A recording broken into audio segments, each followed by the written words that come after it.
Everything is difficult. Help me help.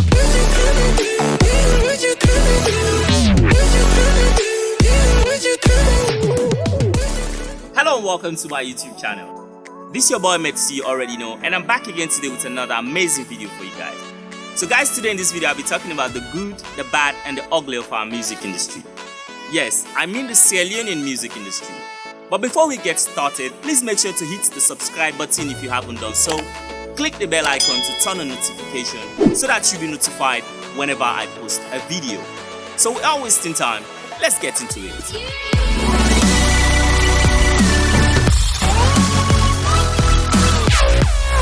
The Sierra Leone's modern music industry has grown tremendously over the years.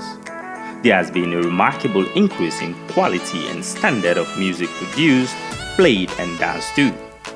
Within the last decades or so, there has been a steady improvement from the way music is made by artists in the industry. Starting from artists like Jimmy B, K-Man, Sisters with Attitude, Steady Bongo and many more, we have seen how different music genre and style have changed as we now listen to artists like Rose, Famous, Abizi, Nigidon, Drizzly and the rest. Irrespective of how far Sierra Leone's music industry has progressed, the industry has also had its up and downside respectively. There has been the good, the bad and definitely the ugly.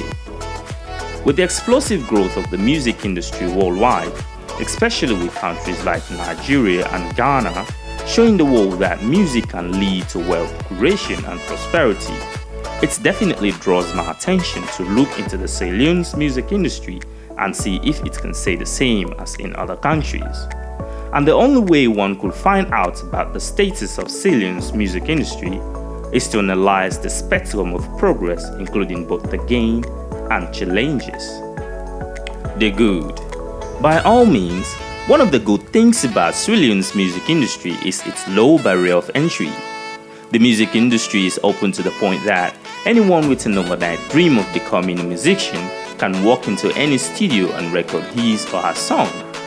As compared to other countries like Nigeria, for an artist's music to be played on the radio, he will need to have produced and mastered good music and have a good record label to promote their songs. Sierra Leonean artists in the music industry comparatively have their way easier. An upcoming artist can have his or her song being played on any radio without having any promotional budget to do so.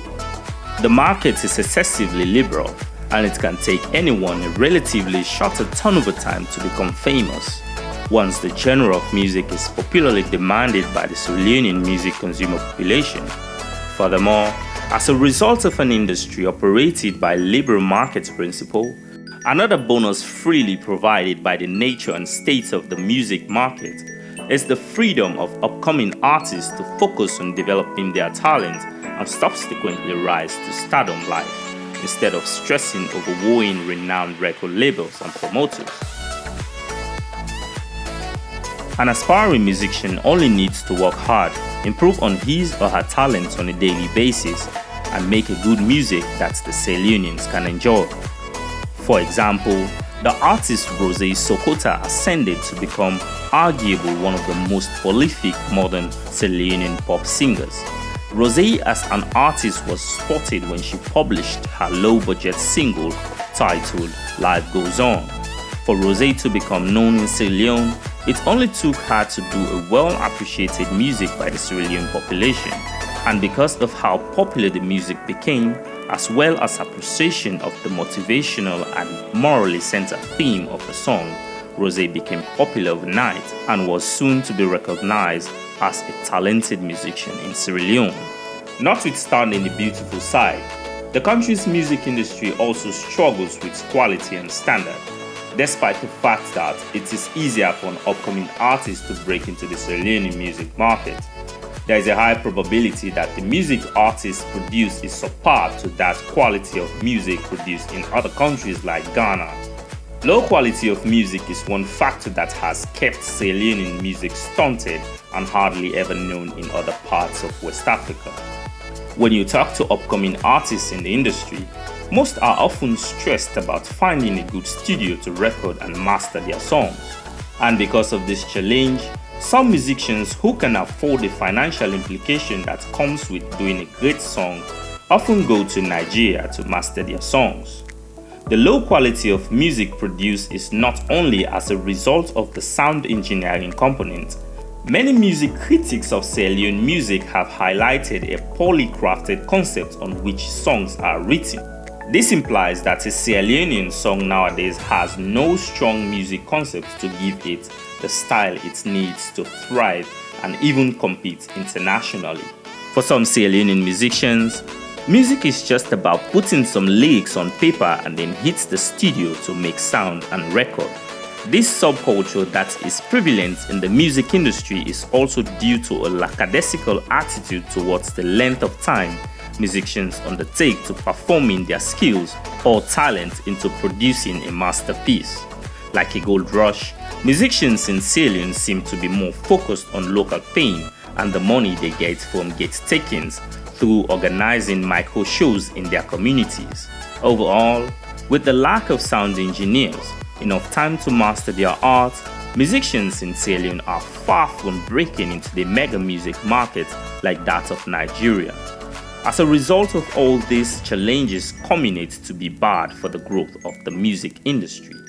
Perhaps, Sierra Leone's music industry most undisputed ugly challenge is the influence of mainstream national politics. As recent as during the 2018 national elections, musicians were openly and visibly declaring for mainstream political party contenders. As a developing subculture, linking the music industry with national politics has existed far beyond the 2018 national elections, notwithstanding the fact that everybody has right to belong to a political party. It is however unwise for musicians to link the music industry in Sierra Leone to politics. By standard, music being entertainment thrives well when it is nurtured as a purely private industry. Without entirely blaming the status quo of politically sided musicians, it is also clear that one of the reasons for this is lack of private investors by the industry to support the growth or success of musicians. Politicians are often willing to give musicians vast sums of money with the catch that they declare for their political party and even produce political songs. The influence of politics in the industry has undermined a healthy competition among musicians and the growth of the industry.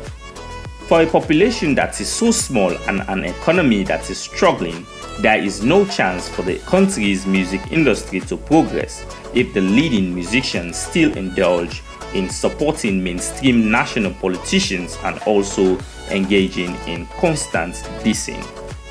Given the fact that music has to create wealth and prosperity for Sierra Leonean youth, it is important that all stakeholders pay attention to its development and ensure that the industry has all its needed resources and support to grow successfully.